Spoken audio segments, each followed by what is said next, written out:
MSM ஃபவாஸினால் எழுதப்பட்ட இலங்கை முஸ்லிம்களின் பங்களிப்பும் அடையாளமும் எனும் நூல் வெளியீட்டு நிகழ்வு கொழும்பு தேசிய நூலக கேட்போர் கூடத்தில் இடம்பெற்றது.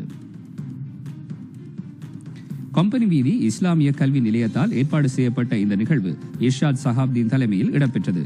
நூலாய்வு உரையானது கொழும்பு பல்கலைக்கழக கலைப்பீட பேராசிரியர் நிர்மல் ரஞ்சித் தேவஸ்ரீ மற்றும் கொழும்பு பல்கலைக்கழக பேராசிரியை ஃபரீனா ருசைக் ஆகியோரால் நிகழ்த்தப்பட்டது.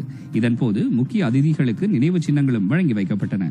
இதில் கல்வியலாளர்கள், அரசு அதிகாரிகள் மற்றும் ஊடகவியலாளர்கள் உள்ளிட்ட பலரும் கலந்து கொண்டனர்.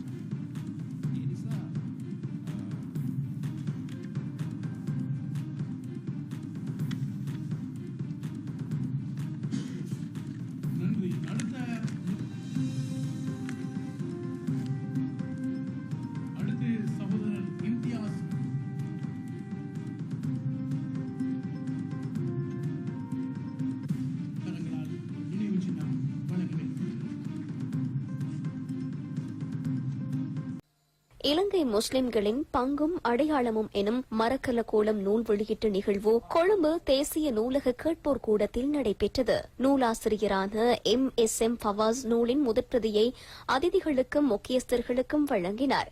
நூல் அறிமுகத்தை இஸ்லாமிய கல்வி நிலைய தலைவர் ரஷீன் மொஹிதீன் நடத்தினார். நிகழ்வு இஸ்லாமிய கல்வி நிலையத்தின் ஏற்பாட்டில் அஷேக் இர்சாத் சஹாப்தீன் தலைமையில் இடம்பெற்றது.